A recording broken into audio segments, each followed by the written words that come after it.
Ayan, muli. Muli nagbabalik po yung lingkod at ito na naman po tayo, isang panibagong reaction po. Ito ay patungkol sa post ni Nanay Hansel. Makikita nyo po yung post nandyan. Ito ay nagbigay si Sis Maymay ng paglilinaw. So yung post, ako nag-reaction lang ha. Re-reactionan ko dito ang video ni Sis Maymay at ang kanyang naitapik ko dito ay ang post ni Nanay Hansel. So kanino niya ito ini-address? Ako ho ay hindi nagkikreate ng bashing, okay? Ako ho ay bilang content creator, reactionist o reactor, ito ang aming mga nire-reactionan kung ano ng mga usapin na mainit-init na pinag-uusapan. So may post si Nanay Hansel at hindi lang ito si Maymay ang nakapag-reaction ng mga sa strikers ay may nag-reaction na rin. Ang ano ba ang post ni Nanay Hansel? Ayan po makikita nyo sa screen. Ang sabi ni Nanay Hansel, si Nanay Hansel ba talaga to? Iko-correct ko ha kasi hindi ko sure kung siya ba talaga to. Pero ganun pa man, na-reactionan ng iba, re-reactionan ko rin. May post, ang post ay nanggaling sa Hansel Jane Ilona Batalero. Hindi ko alam kung legit ito or fake. Okay, ang sabi dito, tanong mo sa sarili mo bakit ikaw? Tanong mo sa sarili mo bakit ikaw? Sabi niya. At balikan mo ulit mga pinaggagawa mo na kahit bata ay patulan mo pa po. Sana po kasi nagpaka-matanda ka. Tanong mo sa sarili mo, bakit ikaw? At balikan mo ulit mga pinagagagawa mo na kahit bata ay patulan mo pa po kasi. Kahit bata ay patulan mo pa po, sana po kasi nagpaka-matanda ka. So, ito ba ay legit or fake? Yan ang tanong. At kanino ini-address ang post na ito? Ngayon, si Sis Maymay ay nagpaliwanag, nag-reaction. Okay. So, si Sis Maymay ang aking re-reactionan at nakalagay sa kanyang video itong post ni Nanay Hansel. Okay, ano ba ang pagkakaintindi ni Sis Maymay sa post ni Nanay Hansel at ito nga ang kanyang ni-reactionan, nagpaliwanag siya. So, yung opinion or sagot ni Sis Maymay, ang ating re-reactionan, ito ay nakabase doon sa post ni Nanay Hansel. Okay. Nawalang galang kay Sis Maymay, ako ay mag-reaction lang sa iyo. Bilang kasama kong reactor, suportahan po natin si Sis Maymay. Kasama ko pong reactor. Okay. So ano ba kanyang opinion doon sa post ni Nanay Hansel? At kanino ini-address yun? Yung kanyang sinabi sa post. Ito po ba ay legit or fake? Ang nag-post na ito? Hindi ko ho alam. Pero na-reaction na rin ho ito ng iba. Okay, tuloy. Sa mga hindi pa po nakasubscribe sa Para mabilis. Sa mga hindi pa po nagka-subscribe sa kanya, maliit na YouTube channel, Maymay Vlogs. Pa-subscribe na po mga Kalingap at sa main channel, no? Kalingap Maymay. Ayan. Okay, bilang kasama kong reactor, syempre, andyan, ipopromote ko. Okay? Bilang kasama ko pong reactor, supportahan po natin si Sis Maymay. Bakit ba nakalisles ang aking palda? Nakabistida ko kasi ako. Okay, tuloy. Subscribe na po. Ito mga Kalingap, no, meron tayong reaction dito sa madaldal na si Hansel. Hanggang ngayon ay Eto mga kaibigan, meron tayong reaction dito sa madaldal na si Hansel. Sorry po, hindi ko ito, kasi wala akong kinalaman dito. So, sa madaldal na si Hansel, so hindi ko ito tinotolerate. Paglilinaw po. Kung maaari siguro sis Mike, maiwasan natin iyon. As tayo ay reactor ni Kuya Bal, nang sa ganun hindi tayo mabutasan. Ano? Okay? Okay, maiwasan lang natin. Focus tayo sa post. Focus tayo kung ano yung post niya, doon tayo. Okay? Hindi ko tinotolerate yun. Ang aking masasabi doon, dito tayo sa ganyan nga na siguro maiwasan, okay? talagang Ulit muna. maliit na YouTube channel, Okay, Maymay Vlogs. Pa-subscribe na po mga Kalingap at Okay. sa ating main channel, Main channel. Kalingap Maymay. Ayan. Okay. Subscribe na po. Ito mga Kalingap, no, meron tayong reaction dito sa madaldal na si Hansel. Hanggang ngayon ay talagang hindi pa rin pala tumitigil, no? So hanggang ngayon ay hindi pa rin tumitigil daw. At may post. So, ang tanong ko nga kanino po ini-address yun? Bakit po nag-post? At muli may itatapik na naman po ng mga reactor. Sana hindi na lang nagpo-post. Pero karapatan niya yun pag gusto niya mag-post. Kasi sa ating Facebook, meron naman nakalagay doon, what's on your mind. So, lahat pwede mag-post. So, yun nga lang po, marireactionan at marireactionan ng ibang mga reactor, lalo pat sila ay viral sikat. Okay? Kahit nasa live ni Beyonce, di ba? daldal silang daldal. So, So kahit, ayun nga, nag-post, hindi raw tumitigil, at kahit daw sa live ni Beyonce, daldal ng daldal. So ako po ay nag-reaction lang, ano po, okay? iba pala yung nakikita natin sa kanya noon, natahimik, di ba? Silang mag-ina. Pero ngayon, So sabi nga ni Sis May iba pala yung nakikita natin noon. Natahimik sila noon. Oh, okay, talagang, yun din yung nakikita ko sa kanila noon. Tahimik sila, mababait sila. Hanggang ngayon naman, may taglay na kabaitan. Lahat tayo, taglay natin ng kabaitan, pero depende ito kung paano natin i-apply sa iba. So, ayun na nga, nakadepende kahit man tayo. Oh, may kabaitan tayo, depende nga. Ayun na nga. So, depende kung paano i-apply sa iba. Kapag ang isang tao ay na may nakatulong sa iyo, so, paano yung kabaitan? Ma-i-apply mo pa rin ba? Hindi na, dahil ganito, dahil ganyan, dahil ganun. Ayon doon sa kanyang post, ay di umano, ay ginamit daw dapat ang nagpakamatanda. Okay. yun, no, nakita natin ang tunay na ugali. Ano ugali? Cancel na ito. At ayun, may post na naman po. Mm. Or comment siguro niya ito, or post mga Post. kanina, hindi ko alam. So, pinost din ni Kuya Bal Santos Matubang. Okay. So, ipinost din ni Kuya Bal yung post na nagngangalan na Hansel J. Nilo ng Batalero. Ipinost ni Kuya Bal. So, ito na nga ang kanyang mga opinion. At bakit nga nakapagbigay nga si Nanay Hansel ng ganong post? O siya ba talaga yun or fake? Paano matatapos? Paano malulutas? Ayun ang tanong. Hindi pa rin talaga tapos at may mga kasuhan-kasuhan pa nga. So hanggang kailan? So, ayun na nga eh. Bakit nga? So karapatan naman nila yan na sila ay magparapospos dahil account nila yan, ano man, kaya nga meron what's on your mind. O, naandun. Okay, o di mag-post siya. O, so nag-post siya. Ayun nga lang, nag-reactionan nga ng iba. At nakuha nga ni Kuya Bal at ipinost din ni Kuya Bal sa kanyang timeline. So, nag-reactionan. Dami na nag-reaction. So, pagka may post, natural, may mag-react. Natural, normal, kaakibat po yan. Kapag tayo nag-post, natural, may magko-comment. Iba-iba mga komento, iba-iba mga reaction.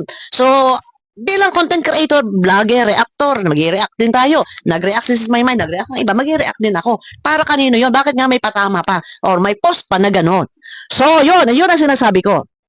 Hindi maiwasan na may mag-react. Bakit may post? Para saan? Para ano?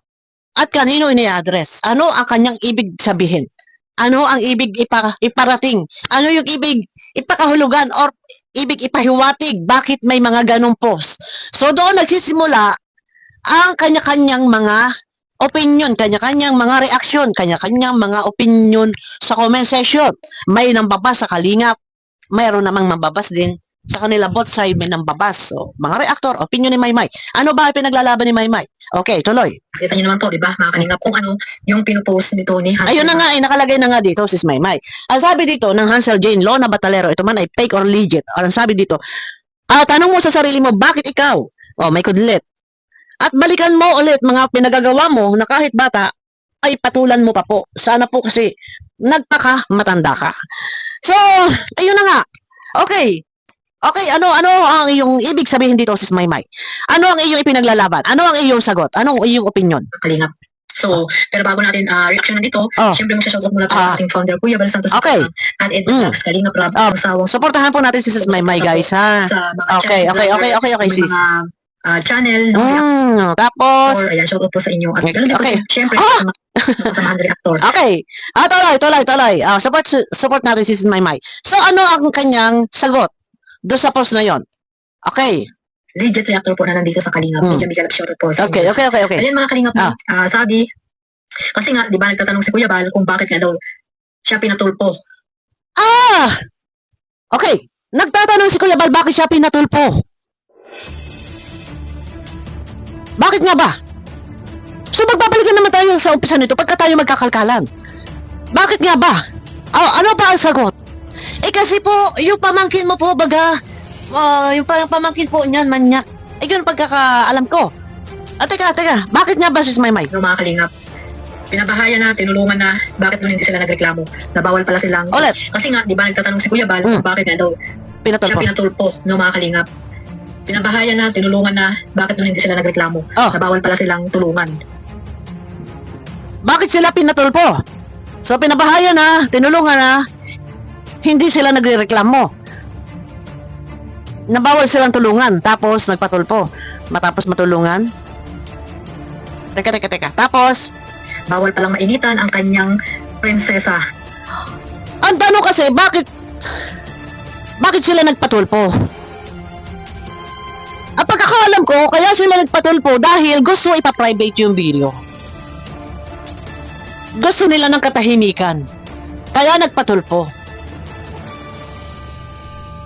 Gusto magpa-private ng video. At katahimikan. So yun, nasagot ko na po. Tapos, No? Bawal pala, mga kalinga. Pero bakit noon, hindi agad sila nagreklamo? so nandito si Sis Maymay sa puntong kumbaga pinatulpo si Kuya Bal matapos matulungan, napabahayan, tapos hindi nila sinasabing bawal pala silang tulungan, bawal silang mainitan. So nandito si Sis Maymay. So ang tanong nga doon, nagtatanong si Kuya Bal na bakit sila ipinatulpo ay dahil gusto nila magpa-private ng video at gusto nila nakatahimikan. Yan, ang dami nilang reklamo, di ba, mga kalinga? Okay. So, saan ba nagsimula yan? No? Ang Ayun! Sunsunin! Nandun tayo! Okay, so naintindihan natin yung mga sinabi ni Sis Maymay. Parang kumbaga parang kanyang patalaslas lang yun na matapos nga matulungan, ganito, ganyan, ganon ang nangyari. So, saan ba nagsimula? So, iyan yung dapat nating sunsunin. Bakit nga ba naipatulpo? Saan ba nagsimula? At ano ang kasalanan ng Bal Santos Matubang para siya ay patulpo? Wala ako nakikita kasalanan. Ang nakikita ko doon ay meron sila lang gustong mangyari. Na magkaroon sila ng katahimikan at ipa-private yung video. So, iyon yung gusto nilang mangyari. Na magkaroon ng katahimikan at ipa-private yung video. Ito po ba sa kahilingan lamang na ipa-private yung video at magkaroon ng katahimikan, ito po ba ay marapat talagang doon pag-usapan kay Rapi Tulfo? Babalik po kasi tayo eh. Marapat ba na talagang tulpo na ang kahilingan ay ipa-private yung video at magkaroon ng kapayapaan? Hindi ba napaka-basic? Verbal usap, makukuha yan sa maayos, sa masisinang pag-uusap. Kung sinasabing kinausap sila ni Kuya Bal at si Kuya Bal daw ay nagpupumilit at sila daw ay mayroong video, kahit po magpupumilit ang isang Bal Santos Matubang sa kanyang kagustuhang mangyari at ayaw ninyo, isang halimbawa itutuloy ang EDSI at ayaw ninyo, kayo po ang masusunod. Sa ayaw at gusto ni Kuya Bal, kayo pa rin ang magsusunod. Kung itutuloy ang EDSI at ayaw ninyo, hindi naman kayo magpapablog eh. Kayo pa rin ang masusunod. Pero marapat ba dalahin talaga doon sa tulpo na simpleng kahilingan? So ano ang gusto mangyari na aksyonan ba ni Tulfo? So hindi. So dahil sa kahilingan na ipa-private yung video at magkaroon ng katahimikan, so wala man nangyari, useless. So bakit nga kay Tulfo pa? Na pwede naman muna kausapin verbal. Okay, kinausap verbal, ayaw pumayag daw ni Kuya Bal. Okay, fine. Barangay. Kung hindi pa rin, kapulisan. Doon muna sa. Okay, tuloy muna. So, saan ba nagsimula yan? Okay. No? Ang lahat, kung kayo'y updated po sa nangyayari dito sa... So, bali lumalabas kasi dito, ang dito ni Sis Maymay, ay binalikan niya kung saan nagsimula. Kasi nga, based dito sa comment ng Hansel Jane Law ng Batalero, ito man ay legit or fake. Tanong mo sa sarili mo, bakit ikaw at balikan mo ulit ang mga pinagagagawa mo? So, ayun na nga, binalikan. So, binabalikan ni Sis Maymay ang pinagagagawa ni Kuya Bal. Ano ba yon? So, ito na nga. Tanong mo sa sarili mo, bakit ikaw at balikan mo ulit yung mga pinagagagawa mo na kahit bata ay patulan mo pa po. Sana po kasi nagpakamatanda ka. So, ito na nga. Kung kanino man niya ini-address yun na sana ibalikan yung mga pinagagagawa, so bilang reactor, si Sis Maymay, binalikan niya. Ano ba nga ang pinagagagawa ni Kuya Bal? So, ito. Sige, balikan mo, Sis Maymay. So, makikinig kami. Okay, pakinggan natin. Team Kalingap. Alam niyo po kung ano ang pinagmulan niya. Ano? Actually, hindi naman binabalahura ni Kuya Bal itong si Beyonce, di ba? Hindi. Katunayan, mahal-mahal talaga ni Kuya Bal yan. Dahil, ipinagawa nga yung babang ipinagawa yung kwarto. Bakit nagkalaot-laot? Dahil itinatapik ni Kuya Bal ang Beyonce at ang EDSI nakatamnail. Nakikiusap sila. Gusto ko tahimikan, okay fine, naintindihan. Kinausap daw sila ni Kuya Bal na ituloy ang LC, subalit ayaw nila. Subalit, ang Kuya Bal ay tuloy-tuloy. So, yun ang naging dahilan. Isa. Pangalawa, unahan muna kita, sis Maymay, ha? Akin muna. Ako ang host. Wait lang, sis Maymay. Ako ang host. Ikalawa, patungkol sa semento. Patungkol sa semento. Na, di umano, hindi raw si Kuya Bal ang nagpagawa ng kwarto. Dahil, ang ginamit daw doon sa kwarto ay semento na binili ng sponsor para gagamitin sa kusina. Nagamit ni Kuya Bal ang 2 supot ang semento panahong yung umuulan-ulan, bumabagyo-bagyo, ginagawa ang kwarto. At wala si Kuya Bal, kaya ang sabi ni Kuya Bal sa manggagawa, gamitin niyo muna yung semento dyan at papalitan. Ngayon, pinalabas or ikinument ni Nanay Hansel na ang sabi, ang kwarto na yan, sponsor din ang gumawa dahil ang ginamit sa kwarto na iyan ay ang binili ng sponsor na semento para sa kusina. So, doon umalma si Kuya Bal. Okay, ano ang pahaliwanag? This is Maymay. Nangyari yan dahil si nanay niya madaldal, daldal doon. Wait. Daldal raw ng daldal. So ito ay hindi ko tinotolerate, hindi ko tinotolerate yung ganito. Siguro salita ng salita. Ay sa bagay ganito. Ganun na lang. Siguro yung nanay niya salita ng salita. Salita ng salita. Okay, tuloy. So si Nanay Hansel ay salita ng salita. Sa mga antay-kalingap. Pinakatangan pa si Kuya Bal na kumuha ng semento. Salita ng salita sa antay-kalingap. Pinaratangan pa si Kuya Bal na kumuha ng semento. So, ayun na nga yung mga comment-comment.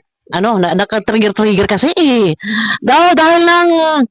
At saka, ang pangyayari ito, natural, normal talaga. Dahil mainit ang usapin, ang mga reaktor, kabi-kabila nag-reaction. Kaya rendido, panahong ito. Rendido, both side. Okay? Kung naririndi, sila Nanay Hansel, naririndi rin si Kuya Bal. Nagka-trigger. Dahil may nag-reaction mga antay-kalingap, may nag-reaction din dito sa kalingap. Kaya, both side nagkarindihan. Sa madaling salita na kapag bitaw ng mga salita. Pero speaking of pambabalahura, walang naganap na pambabalahura kay Beyonce. Okay. Nakakala mo isa iba naman inilagay ni Kuya Bal yung semento na yun. Di ba, binalik ni Kuya Bal siya lang isa? Yung semento na yun na nagamit ni Kuya Bal na 2 sakong semento, dahil wala si Kuya Bal noon at naulan-ulan, nakuha ng trabahador, nagamit sa kwarto na ipinagawa ni Kuya Bal sa kwarto ni Beyonce. Pinalitan yun. Naging 5. Masama ang loob ni Kuya Bal dahil doon ka nagsumbong sa antay-kalingap. Okay. Masama ang loob ni Kuya Bal, yes. Dahil may comment na nagngangalang Hansel, nagko-comment doon kay Salcedo. Nandun din si Iking. Sabay sila na nagko-comment doon. So, ang tanong mo na, yung nagko-comment ba doon kay Salcedo? During live ni Salcedo, may nagko-comment na nagngangalang Hansel J. Ilona Batalero. Ito po ba ay si Nanay Hansel? Yun dapat nalaman natin. Pero nandun si Iking that time. Wala sinabi si Iking na, ay, fake account ito. Wala sinasabi. Nandyan, may mga resibo tayo dyan. Wala sinasabi si Iking. Kasabayan na nagko-comment si Iking, pasok mga ating guwapa, sabi ni Iking. Nagko-comment din itong si, nagngangalang Hansel J. Ilona Batalero. Hindi ko alam kung legit or fake. Nagko-comment. Subalit ang Iking, nandun din, pero wala. Pagsasaway si Iking, pagpuna na sinasabing, oy, yung nagko-comment na ano dyan, ay yan ay fake. Wala sinabi. So, sumama loob ni Kuya Bal, sa halip sana, kumbaga, sa kabila na lahat, nagkaroon man ng mga ka-issue-issuehan. Ang punto ni Kuya Bal dito, ano ba, at mag-PM, kumontak. Usap-usap. Kaya lang, pinutahan na nga ni Kuya Bal sa bahay nila. Subalit, na makita na si Kuya Bal ay nandun sa tapat ng bahay nila. Sila ay paparating, nakasakay ng tricycle. Ay bumalik ang tricycle. Ayon sa kwento ni Kuya Bal. Bumalik ang tricycle. Umiiwas. Okay? Tapos may nag-reaction. Kalingap. Na-reaction ni Kuya Bal laro doon sa mga reaktor, mapaantay, Kalingap reaktor at mga reaktor na nagre-reaction na sumusuporta sa Kalingap ay na-reaksyonan ni Kuya Bal, na-i-play ang video. Na-i-play, bumase sa opinion ng mga reaktor. So, yun. Kaya sabi ko nga, both side, rendido. Kung rindi, ang pamilya Batalero, rindi rin si Kuya Bal that time. Medyo talagang magkakaroon talaga ng pagsabog ng mga bugso ng damdamin. Hindi maiiwasan. Mangyayari yan. Dahil ang mga antay-kalingap, wala rin katitigil. At pumapasok na nga ang nagngangalang Hansel J. Ilona Batalero doon kay Salcedo. Ito pagbabalik tanaw lang po. Semento na sinasabi mo na di umano kinuha ni Kuya Bal Santos Matubang. Okay. Doon niya nagsimula? Doon nagsimula, isa yan sa pinagsimulan. Yung si Kuya Bal ay nakikiusap sa kanila na ituloy ang EDC na di umano, sabi nga ni Beyonce, doon sa tulpo ay meron pa siyang hawak na record. Hindi pa nagaganap ang tungkol sa semento. Doon na lang na-trigger sa patungkol sa semento na mag-comment ang nagangalang Hansel Jane Ilona Batalero pumasok sa live ni Kuya Bal. Ito yung Ben Ben, nag-change name ng Ben Ben.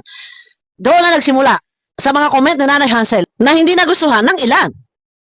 Hanggang sa na-reaction na ng mga reaktor, yung mga lahat ng mga comment, na ang sabi doon ni Nanay Hansel, magkita-kita na lang sa tulpo.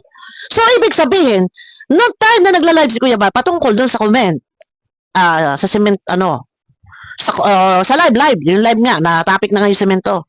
Doon nag-comment kasi, ano ba yung magulo eh. Ang sabi ay magkita-kita na lang sa Rapid Tulpo. Kaya medyo nagpantig din ang pandinig na ni Kuya Bal hanggang sa na-trigger na, nagka-trigger na. Ayun, tuloy. Ayun na, nagsanga-sanga na. Nagsanga-sanga na. Totoo, nagsanga-sanga na dahil doon sa semento. Nagsanga-sanga na dahil sa pagko-comment ni Nanay Hansel doon sa semento, ang sinabi niya, hindi si Kuya Bal ang nagpagawa ng kwarto. At ang nagpagawa ng kwarto ay ang di umano ay sponsor dahil ginamit ni Kuya Bal ang semento ng sponsor. Doon nagsanga-sanga yan. Nagkarambula na hanggang sa nakapagbitaw si Nanay Hansel na magkita-kita na lamang sa tulpo. Okay? Nag-reaction na sa iyo. Hanggang nabalahura ka na. Hindi si Kuya Bal ang nabalahura sa inyo. Okay. Tapos pumunta si Kuya Bal sa inyo para makipag-usap. Anong ginawa nyo? Ayun. Hindi kayo nakipag-usap. Ayun, totoo yun. Ayon kay Kuya Bal, ay pumunta siya para kausapin. Subalit, nang mamataan na si Kuya Bal na sa tapat ng bahay niya, nakita ni Kuya Bal, itong tricycle nila, paparating. Pero lumihis, bumalik. So, ayaw makipag-usap. So, the time, kung sana ang nangyari ay sila ay naging mahinahon. At yung pagpunta doon ni Kuya Bal ay kinausap nila nang sa ganun nagkaintindihan, nagkaliwanagan. Kaya lang ang nangyayari kasi, meron na parang nababalitaan kami na nagsusulsul kuno, pero hindi namin sure yun. At kasi nga nabanggit na eh, na magkita-kita sa tulpo. So, ibig sabihin, bago pa nagko-comment ay may plano na magpapatulpo. So, ayun, nagsanga-sanga na hanggang sa nagkatulpuhan na. Hanggang sa lumaot na. Wala na. Hindi na naapula ang apoy. So, ngayon, nalihis tayo. Kasi yung comment, yung opinion ni Sis Maymay dito, parang binalikan lang ang pangyayari. Kung paano nagsimula. Tapos yung sinasabi dito ni Nanay Hansel sa comment, kung sana wait, baka magkamali. Kung sana, sana po kasi nagpakamatanda ka. So, sana nagpakamatanda. So, lumalabas, sa madaling salita, parang, kung i-analyze po natin sa pag-analyze, based sa pag-analyze ko, sa salita dito na kung sana, sana nagpakamatanda ka. So, parang lumalabas ito na parang, itong si Kuya Bal, based sa akin pagkaka-analyze, so parang hindi ginamit ang kanyang pagkamatanda. Parang ganon. Kung nagpakamatanda ka lang daw sana, Kuya Bal. Ayon sa comment, hindi ko alam kung legit or fake. Sana nagpakamatanda ka. So, ibig sabihin, hindi mo ginamit ang pagiging matanda mo, Kuya Bal. Parang wala kang pinagkatandaan. Parang gano'n ang aking pagkaka-analyze. So, ayun na, naglaot-laot na hanggang sa nagkabuhol-buhol na, hanggang sa tuluyan na wala na, nagkatulpuhan na, doon mas lalong sumiklab. Kabi-kabila bash, hanggang sa lumaot na lumaot. Marami na ang nag-reaksyon. Lumaot na hindi na napula ang apoy. So, sino po ang dapat sisihin sa pangyayaring ito? Iyon yung magandang tanong. Sa pangyayari kaguluhan, ito po ba ay masasabi natin lahat ay kasalanan ng Kalingap? Lahat ay itambak sa Kalingap ang mga kasalanan? Kaya nagkaroon ng ganitong tulpuhan. So, kasalanan ba ng Kalingap? Maaari ba natin sisihin ang Kalingap? Kalingap ba ang lahat ang may pakana kung bakit nagaganito? So, Kalingap ang masama, Kalingap ang may kasalanan. Tanong ko sa inyong lahat, sa lahat ng ating mga minamahal na viewers, dahil alam ko nakasubaybay kayo sa mga ka-issuehang ito. Ito po ba sa lahat ng pangyayaring ito, kagaya na may ganyan mga pagpopost po si Nanay Hansel, na sana po kasi nagpakamatanda ka, ito po ay hindi ko alam kung legit or fake. Ha? Mahirap pagbasihan kung ito ay, basta ito hindi ko alam kung legit ha or fake, basta ako nag-reaction. At dito ay sinasabi, sana po kasi nagpakamatanda ka. So, kung i-analyze natin to, sana nagpakamatanda ka, so parang lumilitaw, lumalabas na kasalanan Kung ikaw ay nagpakamatanda ka or may ginamit mo ang pinagkatandaan mo, parang ganun kung i-analyze natin kung ginamit mo yung pinagkatandaan mo or nagpakamatanda ka ay di sana hindi hahantong sa ganito. Parang ganun kung i-analyze po natin. So kaya nga ang tanong ko, ito po ba ang lahat ng mga pangyayaring kaguluhan, ito po ba ay maaari nating itambak sa kalingap, kasalanan lahat na kalingap na ang may kagagawan kung bakit naghantong sa ganitong kaguluhan? Pwede po kayo sumagot. Ano po ba ang inyong masasabi? Hindi ako nagkikreate ng bashing dito. Kanya-kanyang opinion po tayo. Kasi may lumilitaw dito, sana po kasi, sa pinakambaba, sana po kasi nagpakamatanda ka. So, walang pinagkatandaan, hindi ginamit ang pagiging matanda. So, kasalanan mo. So, ikaw ang may sala, kaya nagkaganito-ganito. So, ikaw na ang lahat. So, yun nga ang tanong ko. Maitatambak ba natin ang sisi kay Kuya Bal sa kalingap kung bakit nagkaganito, humantong nasa kaguluhan? Ako ho ay hindi nakikreate ng bashing. As content creator, ako ho ay nagre-reaction lang, nag-a-analyze. Bahagya, kaunti kahit hindi ako marunong mag-analyze based lang sa aking pagkakaintindi. Ano? Nandito na to eh. So, ibig sabihin, kung nagpakamatanda si Kuya, so wala magiging problema. Wala magiging issue mga kaso-kasong ganito. Wala kung nagpakamatanda siya. So, sa madaling salita nga, kung i-analyze na rin siya, may kasalanan. Dahil hindi niya ginamit ang pinagkatandaan niya at hindi siya nagpakamatanda. So, kasalanan yan. O, ano masasabi niyo ho doon? Ito ho ay aking pag-a-analyze lang. Ano po, tanong mo sa sarili mo, bakit ikaw? At balikan mo ulit ang mga pinagagawa mo. So, ayun na nga po. Binalikan nga po na si Maymay ang mga pangyayari based sa ating mga nasaksihang mga kaganapan. So, yung mga comment po ba ni Nanay Hansel noon na nagngangalang Hansel Jane Ilona Batalero, ito po ba ay galing sa kanya? Ito ba ay legit or fake? Yun, legit or fake? Doon po ba sa kanyang mga binitawang mga comment ay walang mali? Ako ay nagtatanong, pag-a-analyze lang ho, wala ho bang mali? Yung lalo na yung patungkol doon sa semento? Wala bang mali? At pumunta sila doon kay Salcedo, ang nagngangalang Hansel Jane Ilona Batalero, pumunta doon, ito man ay legit or fake, doon nagkapara sumbong-sumbong. Isa yan kasi na parang sumiklab ang damdamin ni Kuya Bat. So, doon nagpapara comment-comment. Kung hindi sila iyon, bakit hindi binigyan ng linaw? Dahil hindi sila iyon. Iyon din eh. At yung nagko-comment doon, iyon din yung nagko-comment kay Kuya Bal. Humantong sa puntong hanggang sa ngayon, wala silang binigay na linaw na hindi sila yun. Kasi kung kayo ay talagang walang bahid, hindi ko sinabing may bahid, no.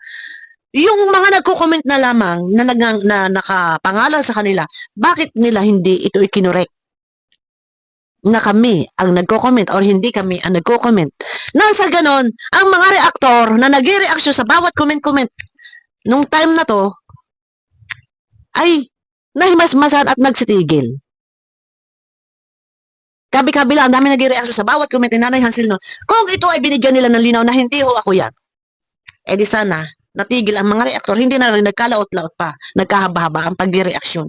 At hindi rin po na-trigger doon si Kuya Bal nakapagsalita, nakapag-reaction. Kung binigyan nila ng linaw. Ay ang sabi, magkita-kita na lang sa tulpo. Ay nagkatotoo. Nagkita-kita nga sa tulpo. So sa madaling salita, sila talaga yung nag-comment. Kasi nagkatotoo eh. Ang sinabi na magkita-kita tayo sa tulpo.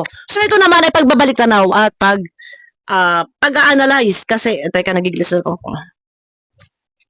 So ito naman ay kung binalikan lang at pag-a-analyze. Kasi nga, may nakasaad kasi na sana po nagpakamatanda ka. At sinasabi niya sa post na balikan mo ang pinagagagawa mo. So, ayun na nga po yun. Ano nga ba pinagagagawa? So, si Kuya Balang ba ang naglabas ng mga pahayag? At ano yung mga comment na nakapangalan sa Hansel Jane Ilona Batalero during live ni Kuya Bal, doon nagpara comment-comment. Yung binalikan lang po natin. So, ngayon, hindi po ako nagkikreate ng bashing. Yung salita kasing sana ginamit mo ang pagkamatanda. Ay para lumilitaw kung i-analyze natin.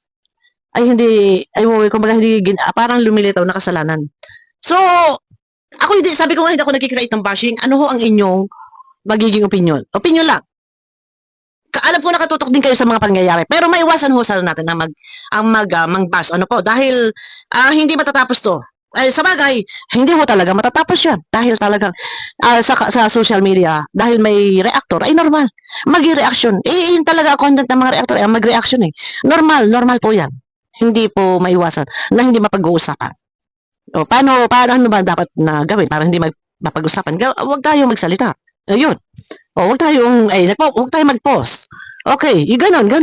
Pero ganon pa man, kasi my mind, kaya nga nabalikan niya, dahil nakasaad nga dito, sa post. Balikan daw ni Kuya Bal yung pinagagawa. Ay, hindi ko alam kung si Kuya Bal ang tinutukoy. Oh, di ba? At hindi ko alam kung ito ay legit or fake. Ito nag-comment. Oh. Pero ganun pa man, ay yun nga, nag-reaction lang tayo sa post. Ayan, sa post na yan, nag-react lang tayo. Ito ba ay legit or fake? Bakit nga may mga ganito pa? So, paano nga matatapos? Oh, hindi matatapos. Hanggat may lumalabas na ganyan, may mag-react at mag-react. So, yung pang ilan na ako nag-react, parang ilan sa striker yata, may nag-react na din. Parang nakita ko, ito si Sis Maymay, sino pa? May mga nag-react na din. Ako nakikireact lang ho. So, opinion lang, bago tayo magtapos sa video na to. Ano ang naalaala niyong pangyayari? Saan nagsimula ang kaguluhan? Doon sa nag-umpisa ang gulo, doon sa di umano dinala sa liblib na lugar. Sige, balikan niyo po, magbabasa kami ng comment. Nasa ganoon, magkakaroon tayo ng mga idea dito. Bawat isa magbigay na lang ng opinion. Huwag iwasan na lang ang pambabas. Saan nagmula? Nang sa ganoon, magkaintindihan, magkaliwanagan. At ano ba? Maaari ba na itambak sa kalingap ang lahat ng sisi kung bakit humantong sa kaguluhang ito? Iyon mga tanong. Abangan niyo ako guys sa aking next video. Ako yung nakaupo lang pero nasa katabi akong likod guys. Ngalay. Yan, hindi ko alam bakit ganito. Nakaupo lang ako pero sa... Abangan niyo ako guys sa aking next video. Mega love shout out po sa inyo lahat. Pakiclick po ng thumbs up. Ayan, bye bye po.